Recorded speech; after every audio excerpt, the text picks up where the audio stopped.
कधीच नाही चुकणार तुमचे फेवरेट टीव्ही शोज झी5 सोबत, तेही एकदम फ्री।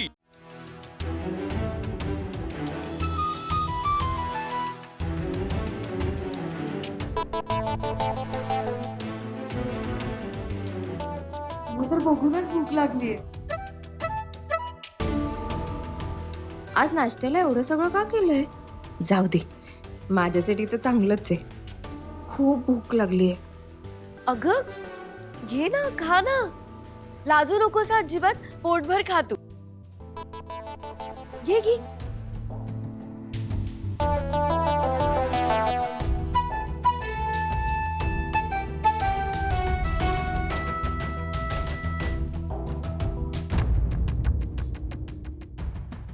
ह्या तिघी अचानक माझ्याशी एवढे चांगलं का वागतात? असो, जाऊ दे, वागतायत ना, मग वागू दे। कदाचित मी कालपासून इतकी उपाशी आहे ना, म्हणून त्यांना माझी दया आली असेल। ठीक आहे ठीक आहे, आता बोलण्यात वेळ वाया नको घालवायला, त्यापेक्षा लगेच खाते।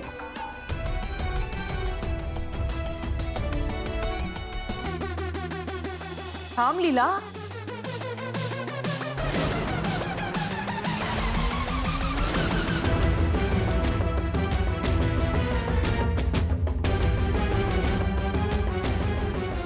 आजी, काय झालं? काही प्रॉब्लेम आहे का?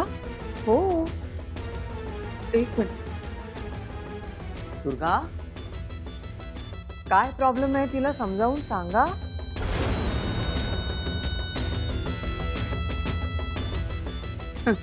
तुम्ही एवढं सगळं हिला खाऊ घालताय याचा अर्थ तुम्ही हिचा उपवास मोडायचं ठरवलंय असंच दिसतंय, असं आहे का?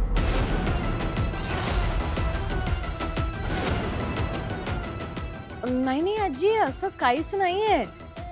उलट लीला सकाळी सकाळी डायनिंग टेबल वरती येऊन बसली, आम्हाला वाटलं तिला भूक लागलीये,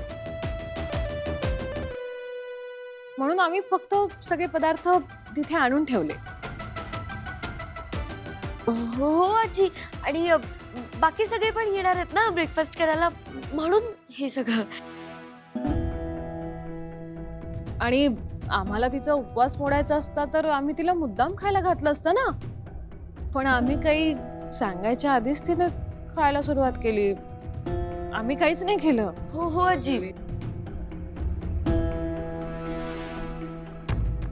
तिनं घेतलं असेल स्वतः वाढवून ग, पण या घरातल्या अनुभवी सुना म्हणून तुम्ही तिला सांगायला हवं की नको की बाबा आज सवाष्णीचं व्रत असतं।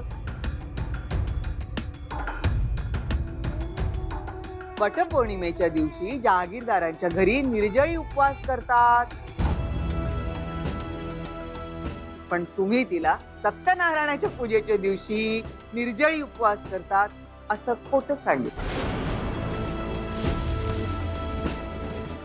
नवीन आहे ना लीला या घरामध्ये, या घराच्या चालीरीती पद्धती तुम्हीच तिला समजावून सांगायला हव्या की नको? बाळांनो, भरकटवण्यापेक्षा तिला योग्य दिशा दाखवा, बरं होईल। झी5 ॲप डाउनलोड करा आणि पहा सर्व एपिसोड्स एकदम फ्री।